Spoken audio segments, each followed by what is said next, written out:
దేవి ఆచరించి మనకి తాను మార్గదర్శకత్వంలో ఆచరింపజేయించింది.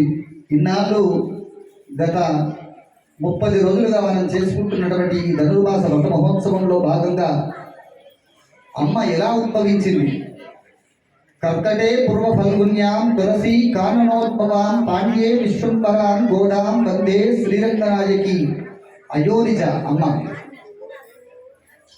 అనగా గర్భస్థ సంబంధం లేకుండా సాక్షాత్తు భూమిని చీల్చుకొని పుట్టినటువంటి అమ్మవారు ఇరువురున్నారు. ఒకరు సీతా మహాలక్ష్మి తాయారు. మన పెరుమాళ సన్నిధిలో గర్భాలయంలో స్వామి వామాంతంపై వేయించేసి ఉన్నటువంటి సీతా మహాలక్ష్మి అమ్మవారు భూమి నుంచి ఉద్భవించినటువంటి తల్లి. అలాగే అయోనిజ అయినటువంటి మరొక అమ్మవారు సాక్షాత్తు విష్ణు చిత్తుల వారికి మానస పుత్రికగా తులసీవనంలో లభించినటువంటి పుబ్బా నక్షత్రం ఎందున సాయం సంధ్యా సమయమున గోధూరి ముహూర్తమున ఉద్భవించినటువంటి అమ్మ శ్రీ గోదాదేవి ఆండా తల్లి.